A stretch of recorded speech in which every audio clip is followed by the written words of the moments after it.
আমি জানি না, আল্লাহই ভালো জানেন। আল্লাহ সুবহানাহু ওয়া তাআলা আমার প্রবাসী ভাইদের কি মাটিটা তৈরি করছে, যে মাটিটা তৈরি করছে সেই মাটি অনেক ধৈর্যশীল একটা মাটি, অনেক পবিত্র একটা মাটি। কারণ কি জানেন?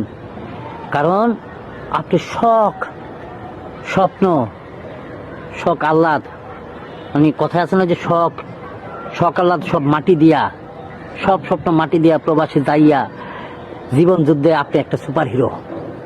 প্রবাসী ভাই আমার, জানেন ভাই, আমি যখন শুটিং এ থাকি 5 দিনের জায়গায় 6 দিন, 6 দিনের জায়গায় 7 দিন হলে অস্থির লাগে, পাগল হয়ে যায় কখন বাসায় আসবো। অথচ আপনারও আমার মতন সফরান, কিন্তু আপনাদের সফরান হচ্ছে একটু ভিন্নতা। আপনারা কখন ছুটি পাইবেন, কখন বাড়িতে আসবেন, কখন মা বাবা সন্তানদের সাথে দেখা করবেন, আত্মীয় স্বজনের সাথে দেখা করবেন। যখন আপনাকে ছুটিটা শেষ হয়ে যায় না, 3 মাস 2 মাস যাওয়ার সময় আপনাকে কষ্টটা আমি হয়তো বুঝতেছি না আপনার কষ্টটা। তখন হয়তো আপনারা মনে মনে বলেন, আমি যদি আর 2টা দিন ছুটি পাইতাম, আমি যদি আর 2টা দিন থাকতে পারতাম আমার মার সাথে, আমার বাবার সাথে, আমার সন্তানের সাথে।